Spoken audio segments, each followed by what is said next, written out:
우선 검사의 주장처럼 소방청장이 서울소방재난본부장에게 전화한 것 자체를 의무 없는 일로 보는 것은 이 부분 공수사실 문헌에 부합하지 않습니다. 또한 전화를 건 행위를 통화 내용과 분리하여 그 자체만으로 가벌성이 있는 행위로 볼 수는 없고, 적어도 그 통화 내용이 이 부분 공소사실의 최종 결과에 해당하는 일선 소방서에서 경찰의 단전 단수 협조 요청에 대한 준비태세를 갖추게 된 것에 기여할 수 있어야 합니다. 따라서 이와 같이 소방청장이 전화한 것 자체가 의무 없는 일에 해당한다는 검사의 주장은 받아들이지 않습니다. 다만 소방청장이 서울소방재난본부장에게 전화한 것이 공소사실과 같이 특정 언론사 단전 단수에 대한 협조를 지시한 것으로 볼 수 있다면 이는 가벌성이 있는 행위가 될 수 있으므로 이하에서는 위 통화 내용이 특정 언론사 단전 단수에 대한 협조 지시를 한 것인지 여부에 대해서 보겠습니다. 소방청장은 소방청 차장을 통하여 서울소방재난본부장에게 포고령 관련해서 경찰에서 협조를 요청해 오면 잘 협조해 줬으면 좋겠다는 취지로 이야기하였을 뿐, 피고인이 한 지시의 핵심 내용이자 불법성을 나타내는 징표인 특정 언론사나 단전 단수는 전혀 언급하지 않았습니다. 서울소방재난본부장도 소방청 차장이 말한 경찰 협조 요청의 내용에 관하여 구체적인 인식이 없었고, 이를 특정 언론사 단전 단수에 관한 협조 요청이라고 예상할 수 없었다고 보입니다. 소방청 차장이 서울소방재난본부장과 통화한 내용은 경찰과의 협조에 관한 일반적인 지시를 전달한 것으로 볼 수밖에 없고, 위 통화는 일선 소방서에서 경찰의 단전 단수 협조 요청에 대한 준비태세를 갖추는 것에도 아무런 기여를 하지 못했습니다. 결론적으로 피고인의 지시로 인하여 소방청장이 서울소방재난본부장에게 특정 언론사 단전 단수에 대한 협조를 지시하였다거나 일선 소방서에서 경찰의 단전 단수 협조 요청에 대한 준비태세를 갖추었다고 볼 수 없습니다. 따라서 검사의 이 부분 주장은 받아들이지 않습니다. 끝으로 윤석열이 최상무의 개헌 관련 문건을 건네주는 장면을 목격한 사실 관련 위증 부분입니다.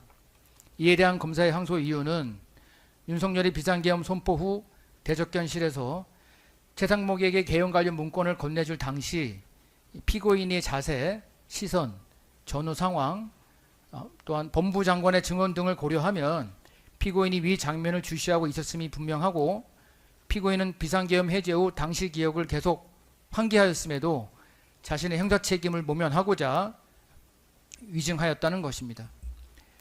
이에 대한 법원의 판단은 다음과 같습니다. 당시 대적견실의 좌석 배치 및 문건 교부 전후 피고인의 시선 등에 비추어 피고인이 윤석열이 최상무에게 문건을 교부하는 장면을 주목하지 않았을 가능성이 배제할 수 없고, 또 검사와 피고인이 객관적 증거인 CCTV 화면을 바탕으로 피고인의 목격 여부에 관하여 정반대의 해석과 추론을 제시하고 있는 상황에서 검사의 증명이 충분하다고 보이지 않는 바 피고인이 위 장면을 목격하였다고 단정하기 어렵습니다. 또한 당시 피고인에 대한 질문은 시간적, 장소적 특정이 전혀 이루어지지 않았고, 이러한 상황에서 피고인이 짧은 시간 안에 해당 장면에 대한 기억을 떠올리기는 어려웠을 것으로 보입니다. 당시 위 사실은 언론 등을 통해 많이 알려져 있었으므로 피고인이 위증을 할 유인도 크지 않습니다. 따라서 피고인에게 위증의 고의가 있었다고 보기도 어렵습니다. 검사의 이 부분 주장은 받아들이지 않습니다. 피고인과 검사의 사실 오인, 법리 오해 주장을 모두 받아들이지 않으므로 다음으로 피고인과 검사의 양형부당 주장에 대하여 살펴보겠습니다.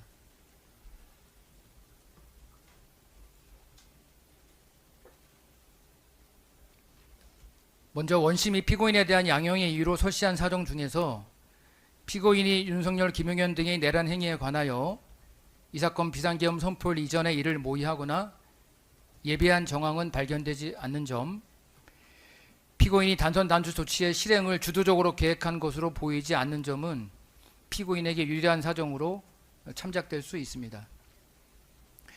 또한 이 사건 내란에 있어서 전체 폭동 행위 중 피고인이 관여한 부분의 비중이 크다고 보기 어려운 점, 피고인이 현재까지 처벌받은 전력이 없는 점도 피고인에게 유리한 사정에 해당합니다.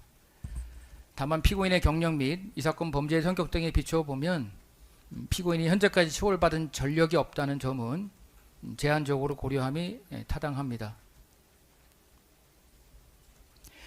그러나 위와 같은 유리한 정상에도 불구하고 피고인의 이 사건 범행은 다음과 같은 이유에서 그 책임이 무겁다고 보아야 합니다.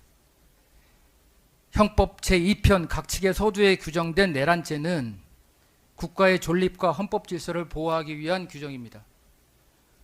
우리 헌법이 근간으로 하고 있는 국민주권주의, 자유민주주의, 국민의 기본권 보장, 법치주의 등의 가치는 우리 사회가 역사적 경험과 국민적 합의를 통해 정립하여 온 것으로서 헌법이 정한 민주적 절차가 아니라 폭력 등의 수단에 의하여 헌법기관의 권능 행사를 불가능하게 하거나 헌법의 기능을 소멸시키는 행위는 어떠한 경우에도 용인될 수 없고, 그러한 의지의 표현으로 헌법 제2편 각칙의 가장 앞부분에 내란죄를 규정한 것으로 볼 수 있습니다.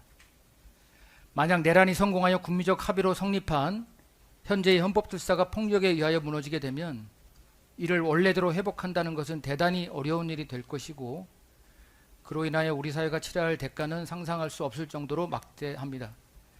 따라서 내란 행위에 대해서는 엄중한 처벌이 필요합니다. 피고인이 범한 내란 중요 임무 종사 행위는 윤석열의 지시에 따라 소방청장에게 특정 언론사에 대한 단전 단수 조치에 협력할 것을 지시한 것입니다. 이는 언론 출판에 대한 허가 검열을 넘어 단전 단수를 통해 물리적으로 비상계엄의 비판적인 언론 보도를 불가능하게 할 뿐만 아니라 그곳에서 근무하고 있는 국민들의 생명 및 신체의 안전에 중대한 위해를 가하는 것으로서 합법적인 비상계엄 상황에서도 허용될 수 없는 위법한 행위에 해당합니다. 피고인은 이 사건 비상계엄 선포 당시 행정안전부 장관으로서 국민의 안전과 재난관리 업무를 총괄 조정하는 지위에 있음에도 불구하고 소방청장에게 특정 언론사에 대한 단전 단수 조치에 협력하라는 위법한 지시를 하였습니다. 국민의 안전과 재난관리를 책임지는 피고인의 지위에 비추어 피고인의 범행은 그 죄책이나 비난의 정도가 매우 무겁다고 보아야 합니다.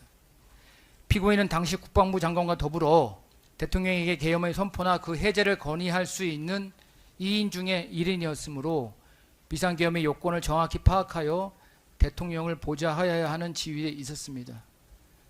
그런데 앞서 본 바와 같이 이 사건 비상계엄 선포는 그 요건을 갖추지 못하여 위법성이 명백하고 피고인도 이를 잘 알고 있었던 것으로 보입니다.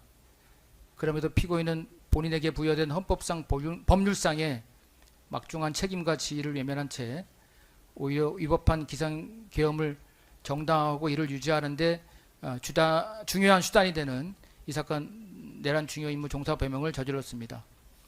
더군다나 피고인은 수사기관 이래부터 항소심에 이르기까지 여전히 이 사건 비상계엄 선포를 용인하는 듯한 태도를 보이거나 자신의 법적 책임을 애써 눈 감고 회피하려는 태도로 일관하고 있는 바, 이러한 점에서도 피고인에 대한 비난 가능성은 매우 크다고 할 수 있습니다.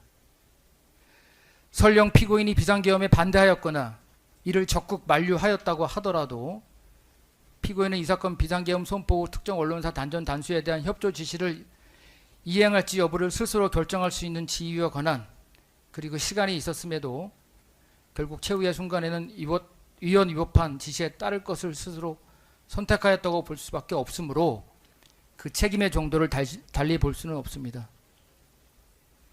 피고인이 내란 중임무 종사 배명을 이행하는 데 있어서 가장 핵심이 되는 것은 윤석열로부터 받은 지시를 소방청장에게 전하는 것이므로 이는 피고인의 적극적 능동적 행위를 필요로 하는 것이 아니었습니다.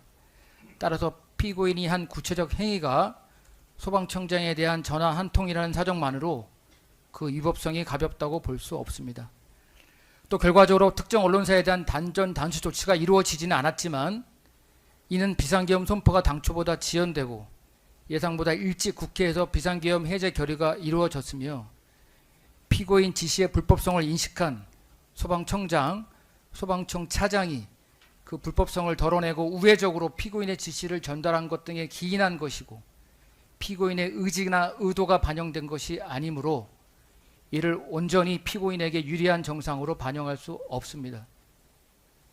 피고인이 윤석열의 지시에 따라 소방청장에게 특정 언론사 단전 단수 협조 지시를 하다함으로써 화재 재난 현장의 최전선에서 직무를 수행하고 있는 다수의 소방 공무원들이 윤석열 등의 내란 행위에 연루되어 조사를 받게 되는 등으로 정신적으로 적지 않은 고통을 받게 된 점도 불리한 정황으로 고려하지 않을 수 없습니다. 피고인이 단전 단수 협조 지시를 직접 하였을 뿐만 아니라 이 사건 비상계엄 위법성에 대해서도 잘 알고 있었음에도 불구하고 수사기관 이래 항소심에 이르기까지 동일한 주장을 반복하면서 이를 전면 부인하는 등 범행 후의 정황이 좋지 않은 점도 양형에 있어서 불리한 사정으로 고려됨이 타당합니다. 나아가 피고인이 범한 위증죄의 경우에도 피고인이 자신의 내란 중요 임무 종사 범행의 실체적 진실을 은폐하기 위하여 증언 거부권을 포기하고 적극적으로 위증을 하였다는 점에서 그 위법성의 정도가 결코 작다고 볼 수 없습니다. 따라서 원심의 형은 가벼워서 부당하다고 판단합니다. 이에 대한 검사의 주장은 이유 있습니다.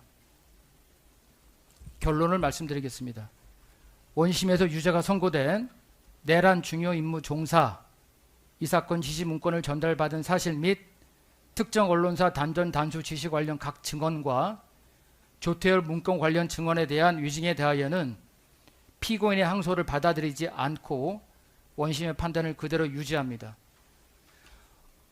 원심 판결의 무죄 부분인 직권남용 권리행사 방해 및 최상목 문건 관련 증언에 대한 위증 역시 검사의 항소를 받아들이지 않고 원심의 판단을 그대로 유지합니다.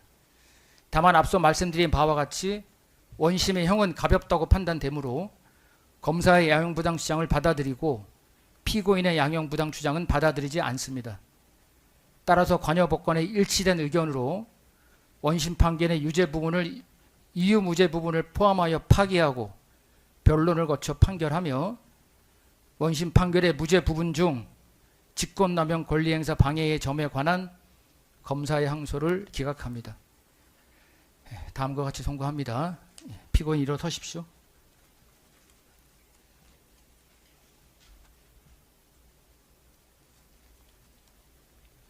주문. 이유 무죄 부분을 포함하여 원심 판결의 유죄 부분을 파기한다.